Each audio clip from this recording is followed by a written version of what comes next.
తప్పకుండా మీరు చేయాలి. బలవంతంగా చేసినట్టు దేవుడు హర్షించుడు. ఆ ఫాదర్ గారిని దేవుడు హర్షించుడు. విశ్వాసంతో ఏదైనా చేయాలి కానీ బలవంతంగా, అది బలవంతమైన మత మార్పుడు. అసలు ఆ మాట వచ్చింది అక్కడ బట్టి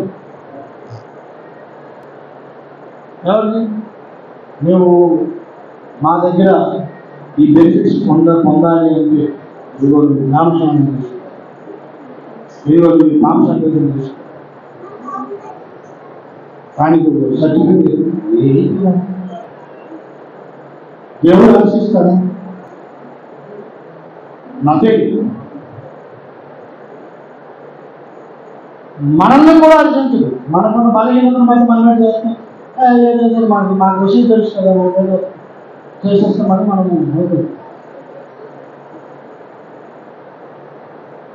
ఇది బలహీనుడు అని దేవుడు క్షమించి తర్వాత విషయం తెలుసుకున్న తర్వాత నువ్వు పరిశుద్ధాత్మ గురించి తెలుసుకుపోయినా లేఖనానుసారమైన బాప్తిజం తీసుకుపోయినా మీ జీవితంలో రక్షణ కార్యం జరగదంటే మన లెక్క చూసుకుంటే నేను ఒకటి బాప్తిజం జ్ఞానస్నానం తీసుకున్నాను, నేను బాప్తిజం తీసుకున్నాను, ఏదైనా బాప్తిజం తీసుకున్నాను, శాపరమ్మ బాప్తిజం తీసుకున్నాను. ఎందుకంటే మీరు గుడి పెళ్ళిలోనే అప్పుడు చేశారు, షాపు వివాహాలు ఒకసారి చేస్తారు, అప్పుడు జరగదు. మా అమ్మకి మా నాన్నకి 2 పిల్లలు, 2 చనిపోయింది. వీరికి 2 చనిపోయింది. వీళ్ళందరికీ నడిచి అలాగే కూర్చోబెట్టి ఒకేసారి పెళ్లి చేశారు. పిల్లలు పెళ్ళి ముగ్గురు పిల్లలు. మా అమ్మ నాన్నకి, వీళ్ళ అమ్మ నాన్నకి ఇంకెవరు చేసినప్పుడు నలుగురు జనం కొత్త.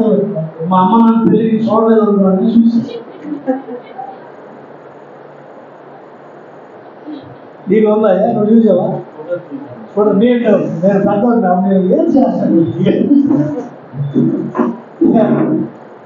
ఏం చేస్తాను అని చెప్తే ఆ పాటలు చెప్పి వాళ్ళకి తాగి కట్టించి విజయపాడు చూడ పెళ్ళికొడు మా కథ మా నాన్న వీళ్ళందరికీ పెళ్లి చేసి నేను హిందూ వివాహాన్ని చూడలేదు కానీ వెళ్తారు. క్రైస్తవ వివాహాన్ని మేము ముగ్గురు అన్నవరం పుట్టాలని చిన్నపిల్లలు మా తల్లులు నేను చూశాను. ఎందుకు చెప్పండి, ఆ స్థలాలు ఉన్నాయి.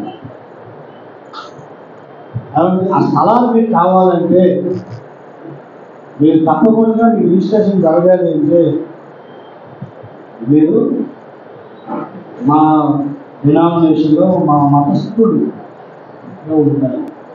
లోపలి చెప్తుంది తప్పు తప్పు. దానికోసమని వాళ్ళని భయపడి ఇంట్లో పూజలు పెట్టించేవారు. జపమా దేవుడు ఇవన్నీ ఆదికిస్తూ వీళ్ళంటే అమాయకులు, వీళ్ళకి పరిస్థితి ఉండదు. అవును ఫాదరే, నీకు బైబుల్ తెలుసు ఫాదరే, నీకు లేఖనం తెలుసు ఫాదరే, నువ్వు ఎందుకు ఈ విధంగా బలహీనులైన ప్రజలను ఇలా ఆడిపించావు అని ఆ ఫాదరేకి ఆ పెద్ద అంగి ఇలాగ తీసి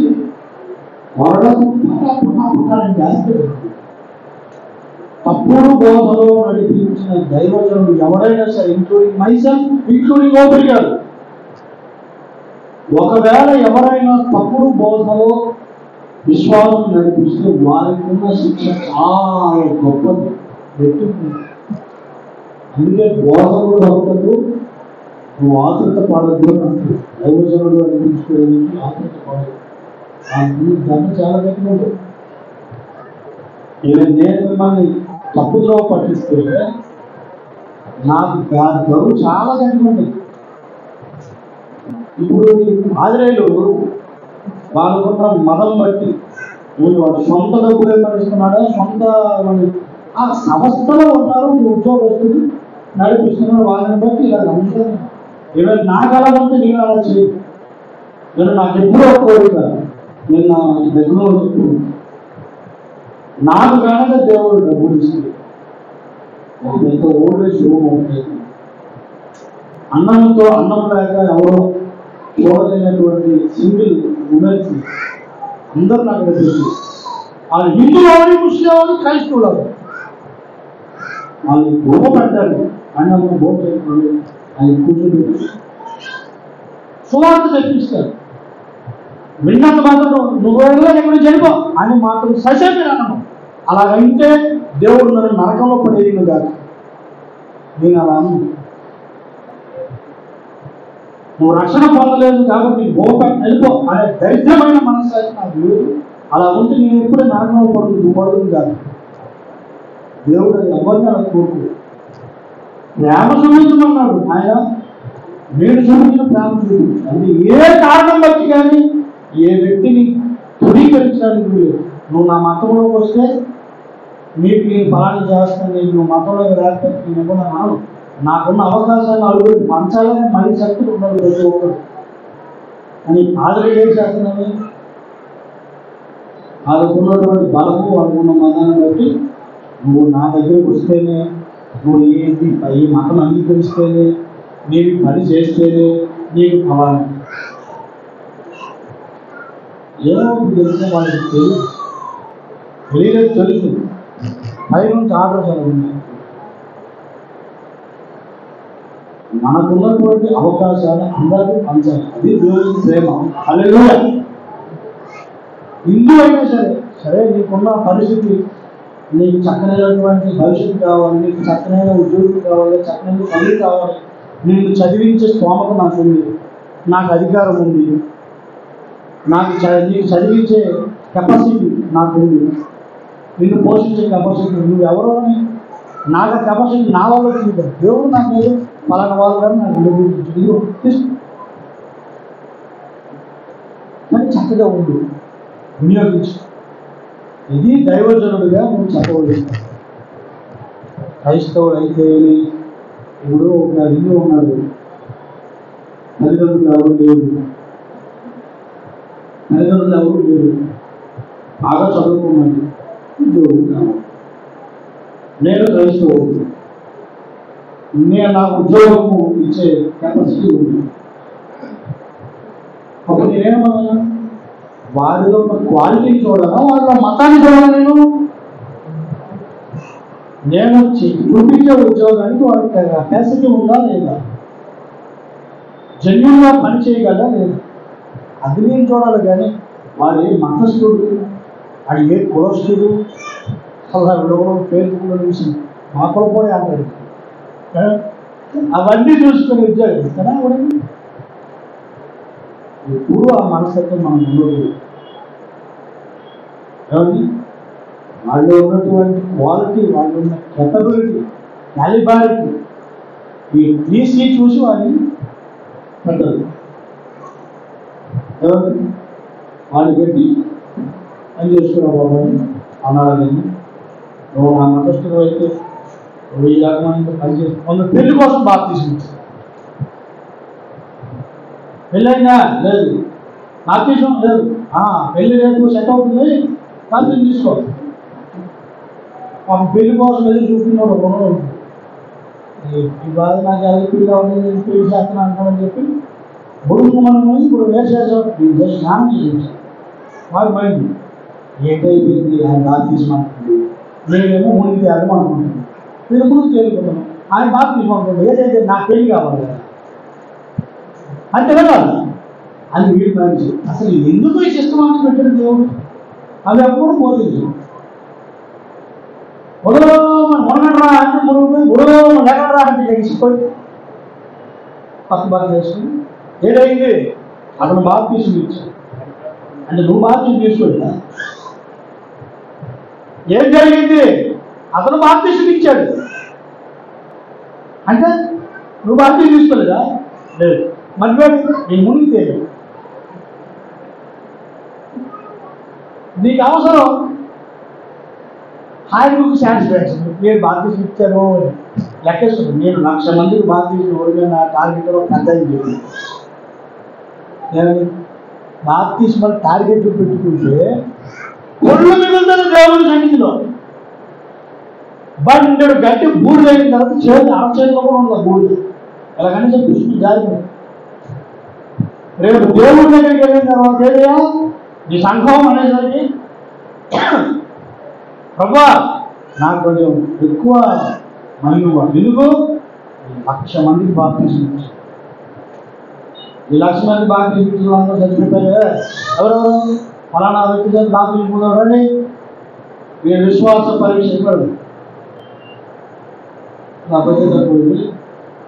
ఒక్కసారి తొడుగు లేచింది. 1,00,000 మంది తొడుగు లేచిపోయింది. బరువు లేదు ఎవరు, అది అవ్వ పొళ్ళు. ఇలా చూస్తున్నా 1,00,000 మందికి బాప్తిజం ఇచ్చింటారు. ఏమయ్యా ఆపర్ గారు ఏది ఎలాగైపోయింది? నేను టార్గెట్ నీకు ఎవరో టార్గెట్ పెట్టుకున్నాను. నీకు తెలియజేయమంటే ఒకటే సువార్త చెప్పమన్నాను. ఏమన్నాడు? సర్వ సృష్టికి వెళ్ళి సువార్త ప్రకటించమని చెప్పాను. నీ టార్గెట్ ఏదై ఉండాలా? సువార్త నీ టార్గెట్. నువ్వే టార్గెట్ పెట్టావు.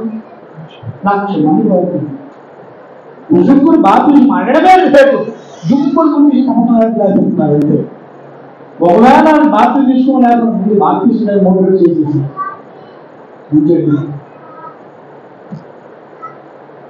అది పాపం అంటే తెలియదు, పరిశుభ్రత అంటే తెలియదు, దేవుడి వాక్యం తెలియదు, ప్రార్థన అంటే తెలియదు. చాలా అప్పుడు పౌలు అనే వ్యక్తి బాగా బయట పడుతూ వస్తాడు. మీరు విశ్వసించినప్పుడు పరిశుద్ధాత్మను పొందితిరా అని అప్పుడు బాప్తిజం తీసిన భాషలో పక్కన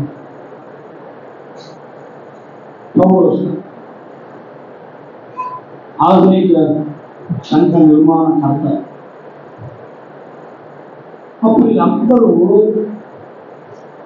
పౌరులకు చూసి అసలు పరిశుద్ధాత్మని వ్యక్తి ఉన్నాడని విషయమే నాకు తెలియదు. మరి మీరు ఎలా బాప్తిజం పొందారు? అదేటో ఆయన రమ్మన్నాడో మనమన్నాడో ఊరికాను అంటే మరి మాకు తెలియదు. మీరు అడగండి. వేరే అప్పుడు పౌరుల సోపు మాస్టర్ నాకు కూడా పరిశుద్ధాత్మ విషయం తెలియలేదు. పౌరులు కదా అందరూ ఉంటాయి. అది సంగతి. బోతారు రామ్ గుర్తుందా? ఇది అయిగా చెప్పాడు డైలాగ్. బోతారు వరండి తీసుకెళ్ళి పడిపోవడం. ఇద్దరు తప్పే. విశ్వాసి తప్పు, పాస్టర్ తప్పు, సంఘము తప్పు నడుస్తుంది.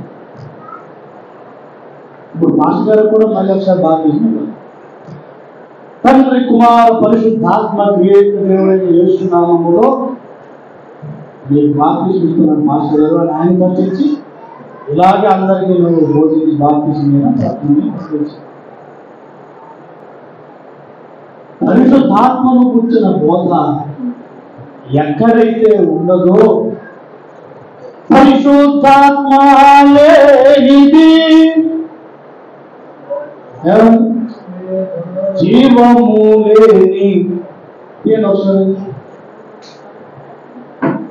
పరిశుద్ధాత్మను కోరుము జీవమాయేసు ప్రభుని పేరిట వేడుము జీవమాయేసు ప్రభుని పేరిట వేడుము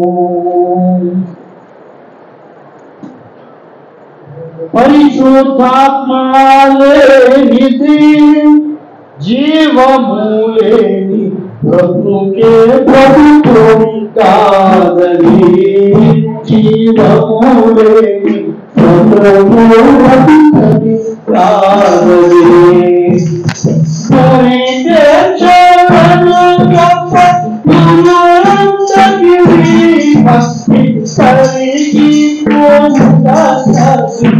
పరిశుద్ధాత్మ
పరిశుద్ధాత్మ లేకపోతే యేసుని ప్రభువు అని అంగీకరించలేదు. నేను ఫస్ట్ ఆశయం కోసం మాట్లాడినప్పుడు స్లిప్ అయ్యానా అనిపించింది, కానీ ఏం లేదు, దేవుడు కరెక్ట్గా అన్నావు స్టాండర్డ్లో నుంచి. ఎందుకంటే యేసు ప్రభువుని వారు పూజించడం తక్కువ. క్రిస్మస్ పూజిస్తారు, గుడ్ ఫ్రైడే పూజిస్తారు, యేసుని పూజిస్తారు. ప్రత్యేక దినాల్లో మాత్రం, మిగిలిన దినాల్లో ఎన్నాళ్ళు బొమ్మ పూజలు ఎన్నో చేస్తేమి ఇప్పుడు నిన్ను చూస్తేమి. ఓ యేసు నీ నామమంతరు జయ, యేసయ్యా నీ నామమంతరు జయ, ఎంతరు జయ హల్లెలూయా జయ, ఎంతరు జయ హల్లెలూయా జయ. ఓ యేసు నీ నిన్నాళ్ళు బొమ్మ పూజ, యేసు బొమ్మ పూజించేది బొమ్మే. యేసు ప్రభువును బొమ్మగా పూజించిన బొమ్మే. ఆ బొమ్మ మీకేటప్పుడు బొమ్మ కూడా దెయ్యంగా ప్రతి విగ్రహము వెనుక సైతాన్ గాడు భయంకరమైన దెయ్యపు హస్తము బొమ్మను పూజించారు. ఎందుకు తెలుసా? ఈనాటి ఇమ్మానుయేలుగా మనతో ఉండి మన కొరకు ప్రయాసపడుతూ ఈరోజు నీ బ్రతుకుకు కారణమైన దేవుడు నా పరిశుద్ధాత్మ దేవుడు. హల్లెలూయా హల్లెలూయా హల్లెలూయా. యేసయ్య ఏమన్నా ఆదరణకర్తను మీకు పంపిస్తున్నాను. Right now he is with us. ఇప్పుడు ఆయన మనతో ఉన్నాడు, మనల్ని నడిపిస్తున్నాడు, నా పక్షాన ఉన్నాడు, మన పక్షాన ఉన్నాడు, ఇక్కడ చూస్తూ ఉన్నాడు, అన్నిటినీ గమనిస్తూ ఉన్నాడు. హల్లెలూయా. ఆత్మస్వరూపుడిని వదిలేసి బొమ్మ పూజలు, ఏమంటే బొమ్మల వైపు, విగ్రహాల వైపు ఆకర్షితున్నారు.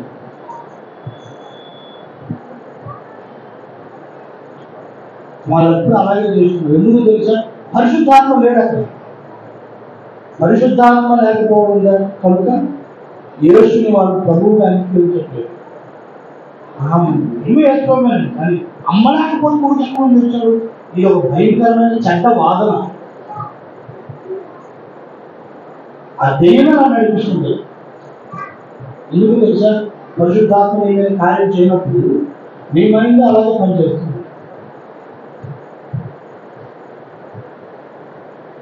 కాబట్టి మీరందరూ అర్జెంటుగా పడుకున్నోడి మీద మీరు పోతే ఠమక్ నెరవేరుస్తారు. అలాగే మీరు మేల్కోవలసిన అత్యవసరమైన సంగతి ఏంటంటే పరిశుద్ధాత్మ దేవుడు ఇప్పుడు నాతో ఉన్నాడు, నా పక్షాన ఉన్నాడు, ఆయనే నడిపిస్తున్నాడు, ఆయనే ఇప్పుడు జీవాధిపతి. దేవుని స్తోత్రం కలుగుతుంది. దేశం వెళ్ళిపోతుంది, అందరూ బాధపడాలి. నేను అన్నాడు ఆయన, నేను వెళ్ళి ఆదరణకర్తను మీ కొరకు పంపిస్తూ ఉన్నాను. హల్లెలూయా. ఇప్పుడు యేసయ్య రెండో రాకడలో వస్తాడు. ఆయనను ఎదుర్కోవడానికి నిన్ను సిద్ధపరుస్తున్నా పరాత్పరుడు, శక్తి సంపన్నుడు, ఆదరణకర్త పరిశుద్ధాత్మ దేవుడు. దేవుని స్తోత్రం కలుగుతుంది కనుక హల్లెలూయా, హల్లెలూయా. ఆ దేవుడిని దయచేసి మీరు విశ్వాసించండి. Is very sensitive, very sensitive. ఎట్టి పరిస్థితులు నిర్లక్ష్యం చేయడం. నీకేది కావాలన్నా ఇచ్చే దేవుడు అతనే.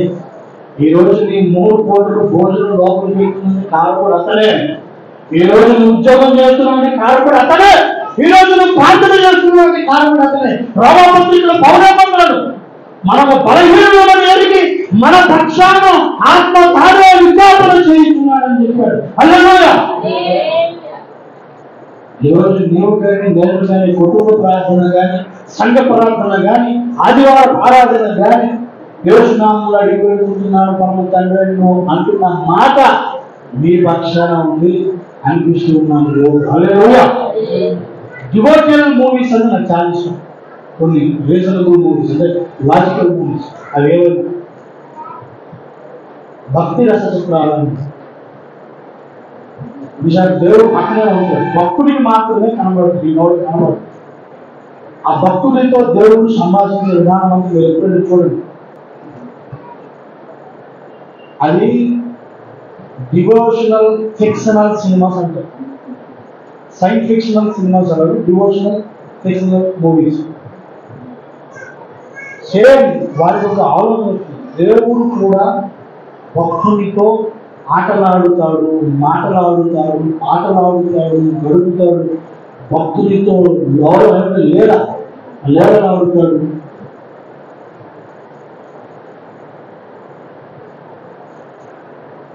పరిశుద్ధాత్మ దేవుడు కూడా నీకు కనబడుతున్న నీ పక్కన అలాగే ఉన్నాడు. హల్లెలూయా. ఇది గమనించిన వాడు, ఇది గ్రహించిన వాడు ధన్యుడు. హల్లెలూయా. ఆత్మస్వరూపుడా నా యేసయ్యా, నీ ఆత్మతో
ఆత్మతో నింపువాడా, పరిశుద్ధాత్మ దేవుడా నీ అగ్నిని కలుగువాడా, పరిశుద్ధాత్మ దేవుడా సకలమును మార్చువాడా, పరిశుద్ధాత్మ దేవుడా పరిశుద్ధము నీకువాడా.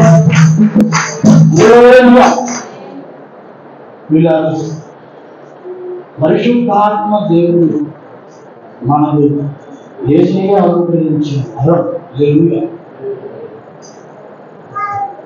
భారతదేశం మార్పుకు కారణమైన వరం, ప్రపంచానికి మార్పుకు కారణమైన వరం.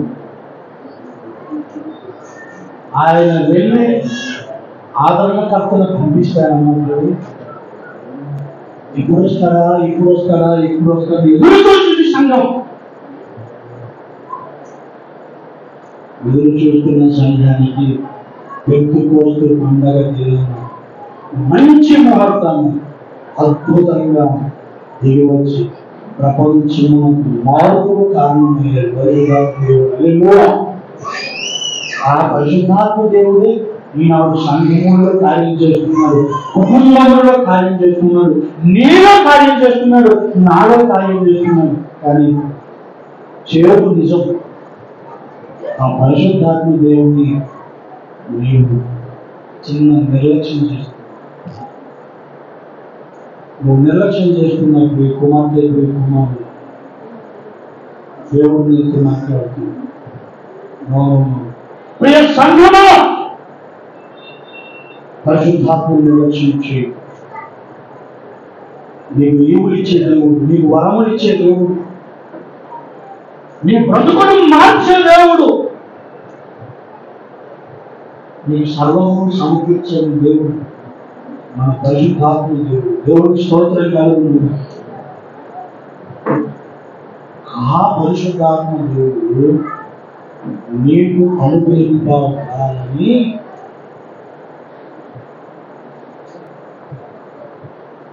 యేసయ్య చెబుతుంది. దేవుడికి స్తోత్రం. వాడి మూడవది ఇంతవరకు నీ సందేశం స్టార్ట్ చేయలేదు, ఇప్పుడు వాక్యం స్టార్ట్ చేస్తున్నాను. హల్లెలూయా. యోహాను సువార్త 15వ అధ్యాయము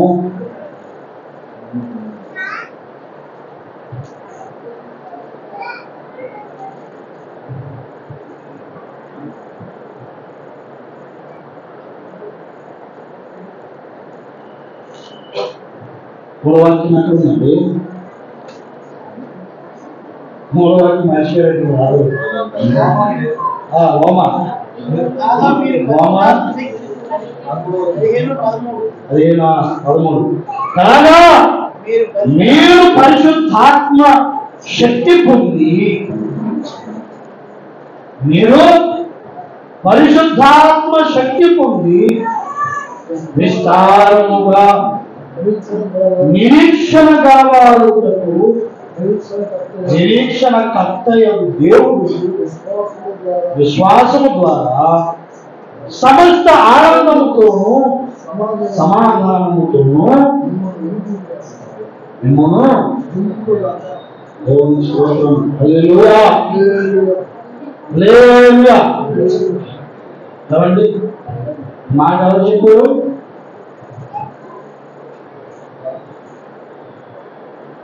మాట ఎవరు చెప్పారు? పౌలు ఏమంటున్నాడు?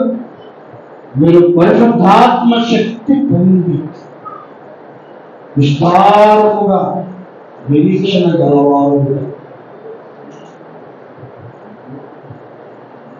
మీరు పరిశుద్ధాత్మని పొందుకొని నిరీక్షణ గలవారు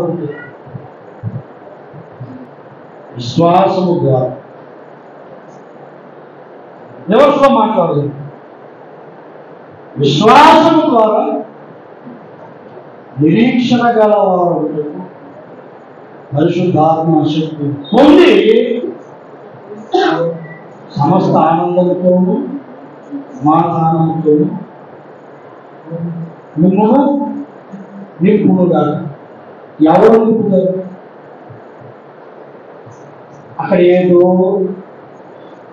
కంజక్టివిటీ మిస్ అయ్యి, ఆ కంజక్టివిటీ దేవుడు అని రాసుడు. దేవుడు నిరీక్షణ కర్తయ్యకు ఒక సెంటెన్స్ని, ఒక వాక్యాన్ని ఇలాగా మనము విభజించుకొని వ్యాఖ్యానించుకుంటే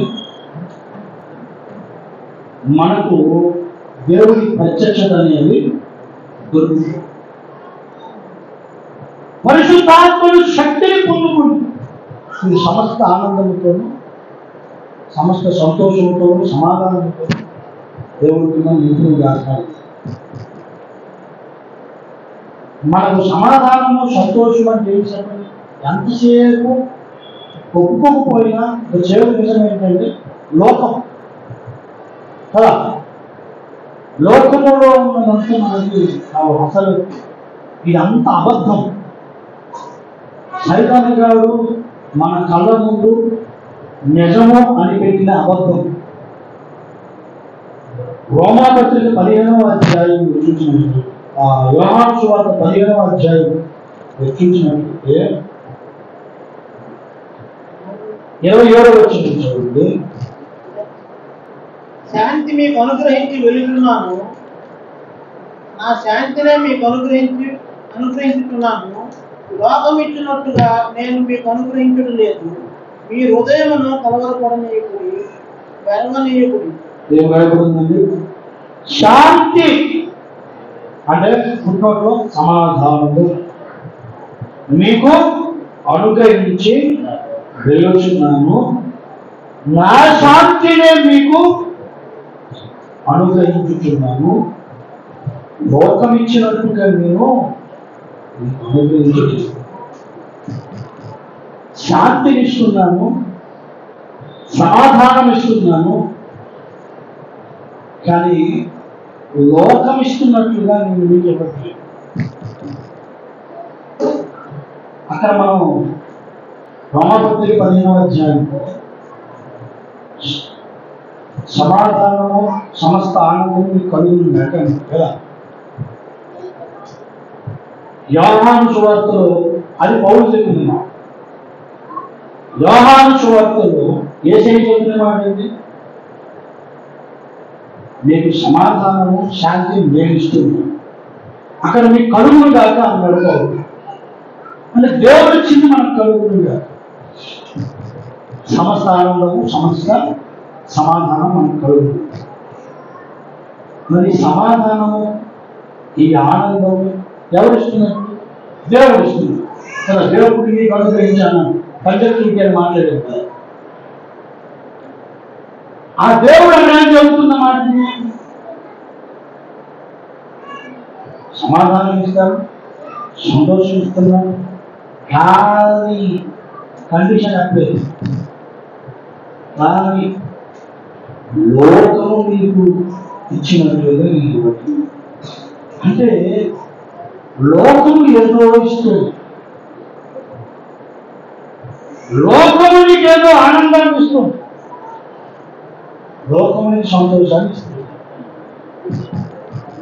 అసలు లోకమిచ్చిన ఆనందమే, లోకమిచ్చిన సంతోషమే అసలు శిశులైన సమాధానము, సంతోషమని ఇప్పటికీ సగటు క్రైస్తవులు 90% భావిస్తూ ఉన్నారు.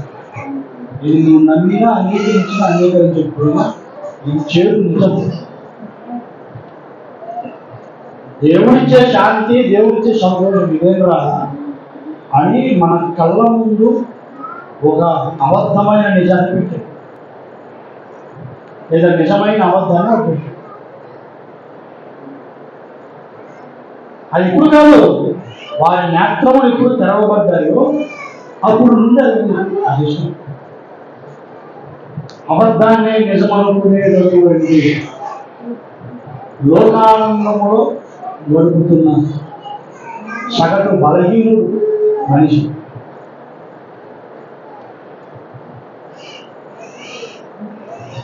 అబద్ధాన్ని నిజమనుకుని లోకానందములో ఉయ్యాలలోపుతూ శాశ్వతము ఇదే అని భావిస్తూ ఆనందిస్తున్నటువంటి సగటు బలహీనుడు మనిషి.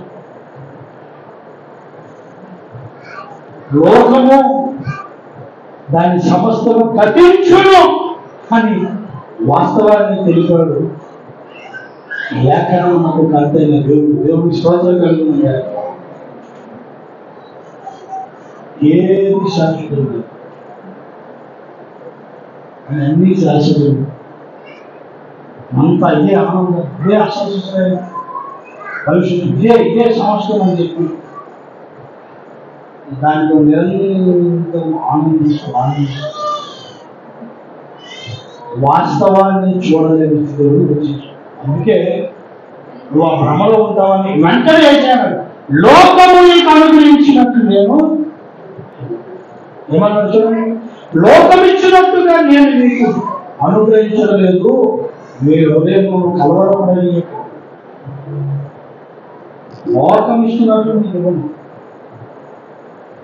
ఏసై సైతం ఏం చేశాడు? ఉపవాసం వచ్చిన తర్వాత ఈ లోకాన్ని ఇస్తాను, రాజ్యాన్ని ఇస్తాను, నువ్వు నాకు ఇచ్చేది. ఆయన ఏమన్నట్టు ఉపవాసం వచ్చిన తర్వాత ఆ మత్తయి సువార్త శోధించబడినప్పుడు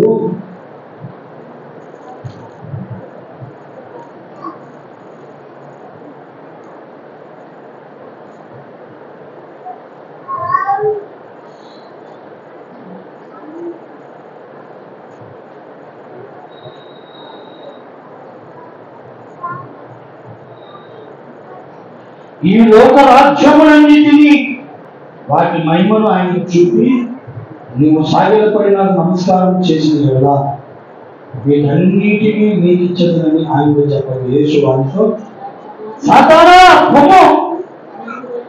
ప్రభువైన దేవుడిలోకి ఆయనను మాత్రము చదివేవాడని అదేనండి. ఈ లోకము నీలో ఉన్న మహిమంతా నీకు ఇస్తారు. నా నమస్కారం.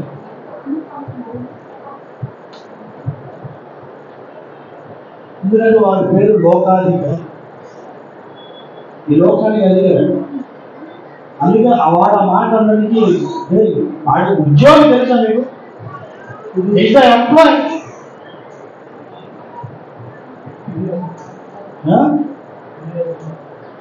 ఫిర్యాదు అడిగారు. వాడు ఎంప్లాయ్, అధికారి, ద్వారపాలకుడు. ఏమండి, దేవుని దగ్గర రహస్యాలన్నీ దేవుని దగ్గర రహస్యాలని తెలుసుకొని బ్రతికినటువంటి వాడు. కాబట్టి వారికి కొన్ని బాధ్యతలు అప్పగించబడ్డాయి. అందులో ఈ లోకాధికారిగా కూడా బాధ్యత అప్పగించారు. అంత మాత్రం వాడు ఏమనుకున్నాడండి, నేనే సుప్రీం అనుకున్నాడు. నా నమస్కారం చేయాలి దేవుడికి గద్దెను గద్దించు, ఒక్క గద్దింపు గద్దించు. నిన్ను భ్రమ పెడుతున్నప్పుడు, ఈ లోకమంతా శాశ్వతమని సైతాన్ని భ్రమ పెడుతున్నప్పుడు నీకే మనసు పరిచయం. నేను నా దేవుడికి తప్ప నేను అస్సలు కోరుకుంది. మీకు ఏ రకమైన భయం కలుగుతున్నా మీరు ఇమ్మీడియట్గా ప్రార్థించారు. 2 రోజుల క్రితం 2 days బ్యాక్ నాకు అక్కడ ఫోన్ చేసి ప్రార్థన చేస్తానండి. మళ్ళీ వెళ్తున్నాను. భయంకరమైన మరణాపేక్ష నాకు వచ్చేస్తుంది. నాకు చచ్చిపోవాలి ఈ జీవితం అయిపోయింది, చాలు చచ్చిపోతే ఏ వాడిని వస్తుంది దగ్గర గుద్దేదని బయట తీసుకుంటున్నాను.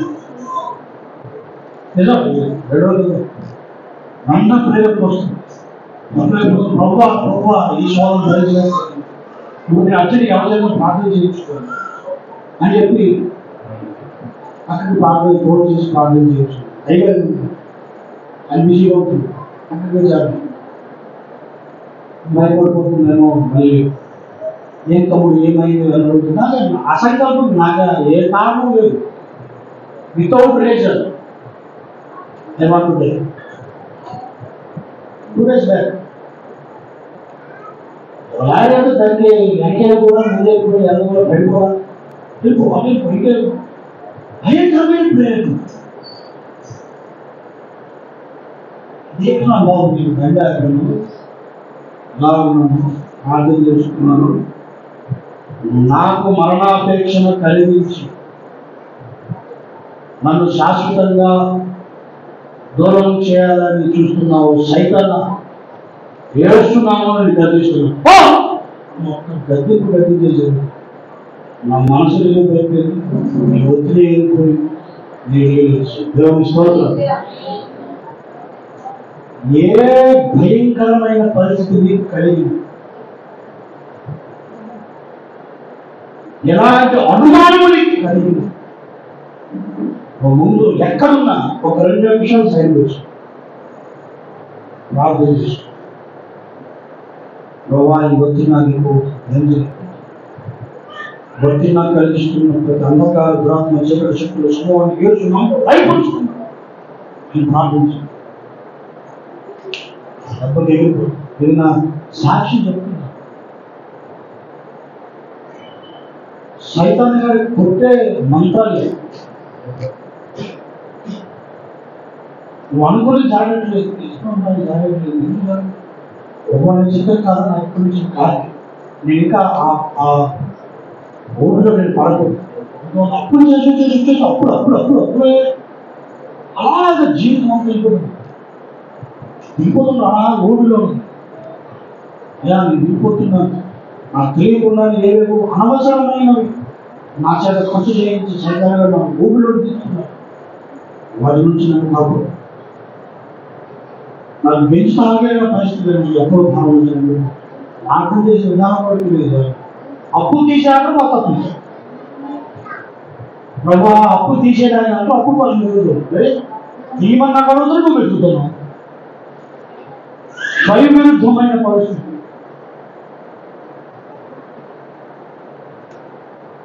కాబట్టి చాలా తక్కువ నేను ఊరిలో పడేయడానికి, నేను మానసిక శాంతి నుండి దూరం చేయడానికి, నేను శాంతి సమాధానం దూరం చేయడానికి దుష్టుడు ఎల్లప్పుడూ పనిచేస్తున్నాడు. ఎందుకంటే అవి నేను అనుభవిస్తున్నాను దేవుడు అంటున్నాడు.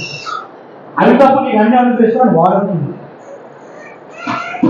నాకు చెప్పలేదా దేవుడు శాంతి సమాధానం నీకు అనిపిస్తాను అంటుంటే అవి తప్ప అన్ని అనిపిస్తున్నాడు లేదు.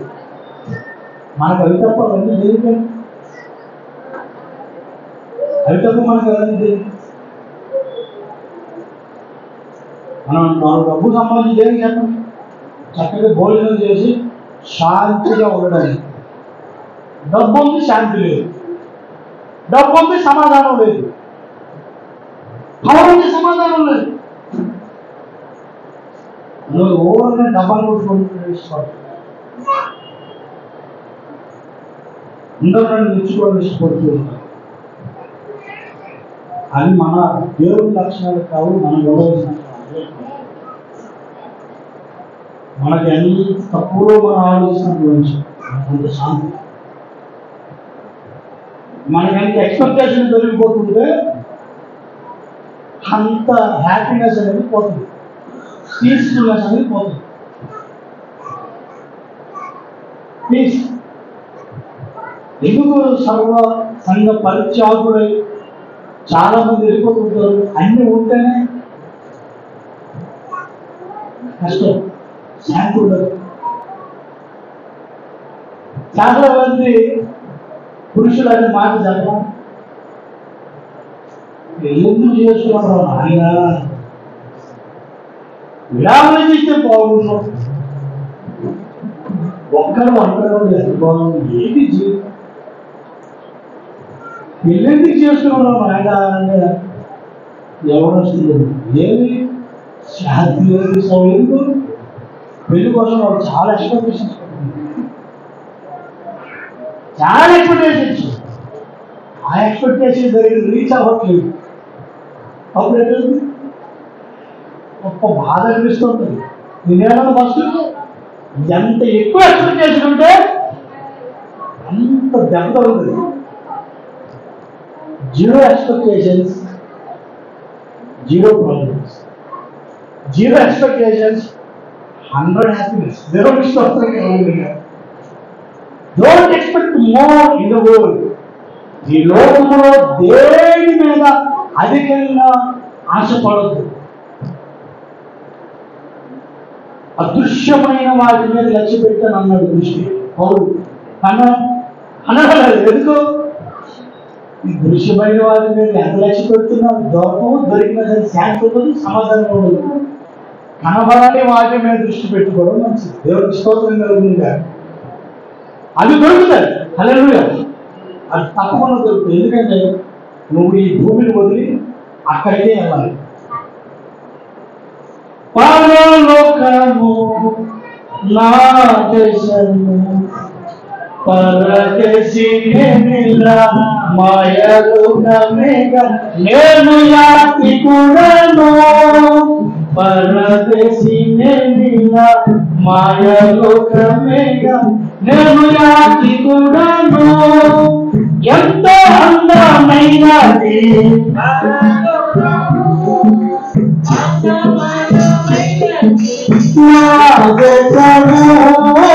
ఎంతో అందమైనది పరలోకము. అందమైనది పరలోకము. ఎల్లప్పుడూ విశ్వాసముతో యాత్రను సాగిస్తును. ఎల్లప్పుడూ విశ్వాసముతో యాత్రను సాగిస్తును. నా దేశము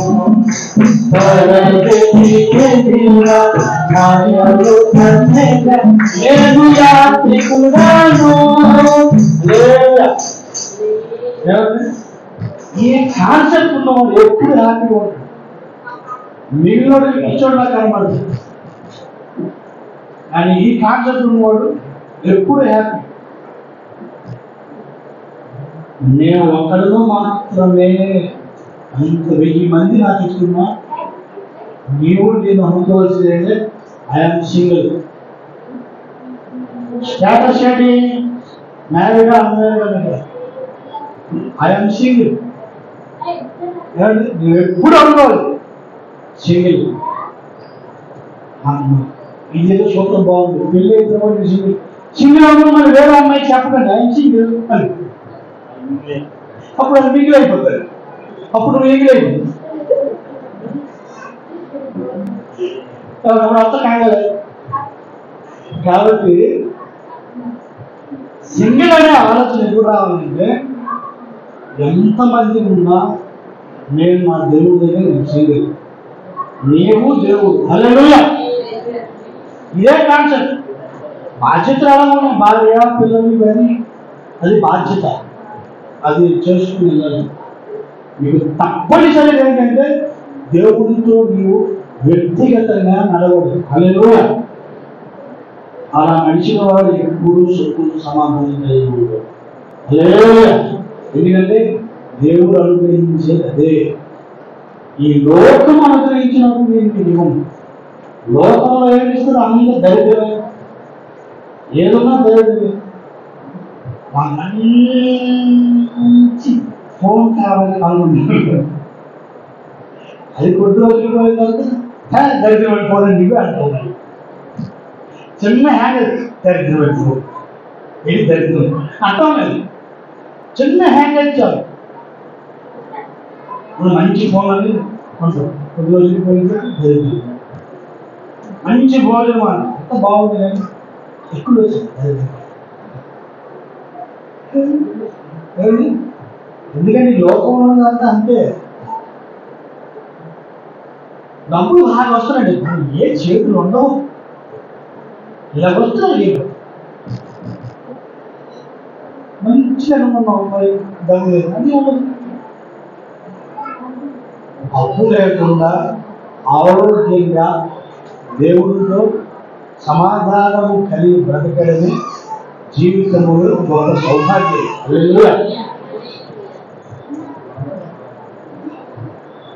గొప్ప సౌభాగ్యం అదే. దేవుడితో సమాధానంగా బ్రతకడం గొప్ప సౌభాగ్యం. ధన్యుడెవడి జగమునందున ఎవరి భాగ్యము గొప్పది, ఎవరి అఘము క్షమింపబడును, అతని భాగ్యము గొప్పది, అతని భాగ్యము గొప్పది. ఎవరి అఘము క్షమింపబడతాయో, ఎవరు దేవునితో సమాధానం కలిగి ఉంటాడో వాడు భాగ్యవంతుడు. దేవుడు ఏమంటున్నాడు? సమాధానం మీకు కలుగుతుంటాడు, సమస్తానందము మీకు కలుగుతుంటాక. ఎప్పుడు పరిశుద్ధాత్మతో నింపబడిన వారే. హల్లెలూయా. ఇప్పుడు అర్థమైంది ఎక్కడ ఉందా? సమస్త ఆనందం నీకు కలగాలన్నా, సమస్త సమాధానం నీకు కలగాలన్నా పరిశుద్ధాత్మ దేవుడితో నింపబడాలి. హల్లెలూయా. పాపం చేసిన దగ్గర పరిశుద్ధాత్మ రాలేదు, పాపాలు కప్పుకున్న వారి దగ్గర పరిశుద్ధాత్మ దేవుడు రాలేదు, పాపములు ఆనందించిన వారి దగ్గర పరిశుద్ధాత్మ దేవుడు రాలేదు. నువ్వు పరిశుద్ధాత్మ దేవుడిని పొందుకోవాలంటే నీకున్న పాపాలు ఒప్పుకోవాలి, నీకున్న బలహీనత దేవుడితో చెప్పుకోవాలి. ఇప్పుడు దేవుడితో సమాధానం జరుగుతుంది. పరిశుద్ధాత్మ దేవుడికి కుమ్మరించబడతారు. దేవుని స్తోత్రం కావాలి. హల్లెలూయా. లేకపోతే మేము పరిశుద్ధాత్మ పొందుకోలేము. వాక్యం పొందుకున్నంతే ఆశీర్వాదం అనుకుంటారు, కానీ దేవుడు ఇస్తున్న సమస్త ఆనందం సమాధానాన్ని అనుభవించారు. కాబట్టి ప్రభుత్వం పరిశుద్ధాత్మను పొందుకుందాం, దేవుడిని ఆహ్వానిద్దాం. పెంతెకోస్తు పండుగ దినాన ఏం జరిగింది చెప్పండి? పరిశుద్ధాత్మ దేవుడు ఎప్పుడు వచ్చాడు? వాళ్ళు ఎదురు చూస్తూ ఉన్నారు, వారు నిరీక్షణ కలిగి ఉన్నారు. హల్లెలూయా. ఏమన్నారు మూడో వాక్యంలో? చదవండి, మాట చెప్పి నేను ముగిస్తాను. మూడో వాక్యంలో ఏమన్నారు? విస్తారంగా నిరీక్షణ కలవారుటకు, విస్తారముగా నిరీక్షణ కలవారుటకు. నిరీక్షణ కలిగిన దేవుడు సమస్తాలతో. హల్లెలూయా. మనం ఎలా ఉండాలి? నిరీక్షణ కలిగిన వారు ఉన్నారు. పెద్దకోస్తు పండుగ ఏం జరిగింది?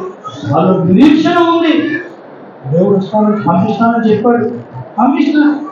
మనమైతే మాటలు చదివామే, నిరీక్షణ కలిగి ఉన్నారు. అలాగే ప్రియులారా, దేవుడు రెండో రాకడలో వస్తున్నాడు. ఇది నిరీక్షణ. మరి ప్రతి దినం పరిశుద్ధాత్మ దేవుడు వస్తూ ఉన్నాడు. రావాలని కోరుకుని ఎదురు చూడని నిరీక్షణ. ఈరోజు నిరీక్షణ కలిగి ఉండు. నీ కుటుంబంలో ఎప్పుడు సమస్త ఆనందం, సమస్త సంతోషం, గొప్ప సంపూర్ణమైన ఆనందంతో నీవు నీ కుటుంబంతో ఆనందంగా ఉండాలి. వేషనామములు దేవుని స్తోత్రం కలుగునుగా. ఆ సమస్త ఆనందం, సమస్త సమాధానం దేవుడు మనం అనుభవించినప్పుడు పరిశుద్ధాత్మ దేవుని ఎదుగుప్పుడు నిరీక్షణ కలిగి మనం ఎదురు చూసి అభిషేకాలు పొందుతుందా దేవుడు కృపను మనం అనుభవించాలి. దేవుడి మాటలు దీనికి ఆశ్చర్యంగా రండి, ప్రార్థన చేసుకుందాం.